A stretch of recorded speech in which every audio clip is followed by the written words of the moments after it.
Hello traders, this is Blake Morrow with Forex Analytics, and this is the week ahead video for December 24th, 2023.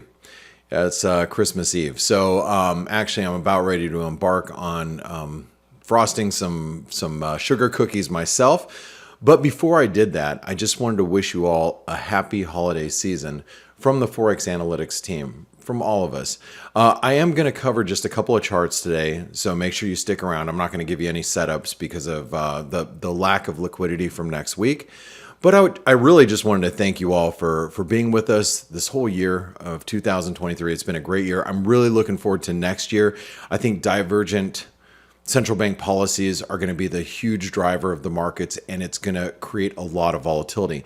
Next week, during the week ahead video, I will be discussing some of my outlooks going into the beginning of the year. And also, we're going to hear from Greg Horvat, and so you can have an Elliott wave perspective of the markets as well.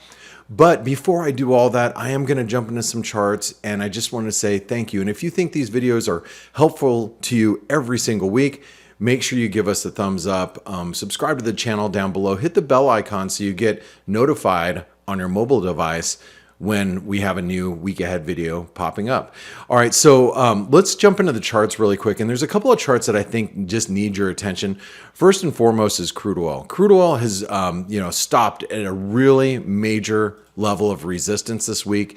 And I think you have to just focus on the fact that if we start to get lack of liquidity and we start to see the markets move, you could very easily see the crude oil market break higher, especially as equities are breaking higher as well. Let's take a real quick look at the S&P 500. And matter of fact, let me get rid of myself really quick. This is kind of the charts that we've been talking about over the last week, and you can see we were looking for the breakout. Obviously the S&P continues to break out here. We're stalling at the 127% extension, but realize that all-time highs are not far away. And the market and market participants are chasing returns higher as we go into the very last few days of the year.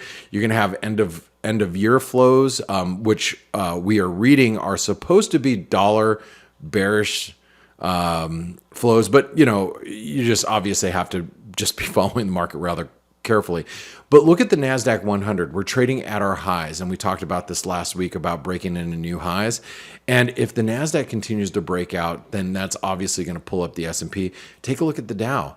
The Dow's at the 161% extension as we trade into all new all-time highs. And this is breakout territory, guys. So just keep in mind that, stocks still are very bullish here. And as we head into the end of the year, FOMO continues to be a thing. You either get on the train or get out of the way. Don't get stuck in this lack of liquidity. And also, I wanted to actually throw this out here really quick. Make sure you keep your position sizes manageable. A lot of times there are liquidity traps where there's no one standing in the way. And if you're the only one standing in the way, you don't want to have a big position trying to do that, especially if you're trying to do a revert to the mean type of strategy. So anyway, you can see equity markets are obviously very bullish. I did want to talk a little bit about the dollar here. The dollar index, we continue to be under pressure. We have this cup and handle pattern. We did find some buyers on Friday. So you can see some buying did step in, but overall, I think the 78% retracement, you can see it right here, and which also happens to be 161% extension of that last move. You can see it right there. That comes in right at the 102 and a quarter or 101 and a quarter level. You can see this right here. This is the 161% extension intraday. I'll just show you of this triangle pattern that played out. Okay, or that is playing out currently. 101 and a quarter might be the ultimate downside target for the dollar this next week. We do have some data coming out, not huge amount of data, but we do have, weekly unemployment claims. We have Richmond Manufacturing Index, pending home sales, and Chicago PMI, and that's going to be coming out this next week. And speaking of next week, let's talk a little bit about this. My colleague, one of my favorite people on the planet, is Steve Vulgaris, and he will be hosting And Dale Pinkert's probably going to be popping up. I'll be popping up during the F.A.C.E show all week next week. So if you want to, log in, get our views of the markets as they're happening, make sure you jump on the F.A.C.E show right here, because we'll be broadcasting in the morning. And then also, if you are a Forex Analytics subscriber, we will also be doing the morning edge.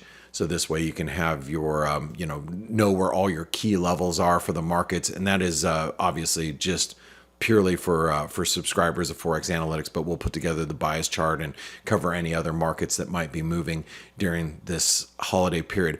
But I just want to say there will be a week ahead video this next week. Once again, I'm just repeating myself. We are going to do a look ahead into 2024.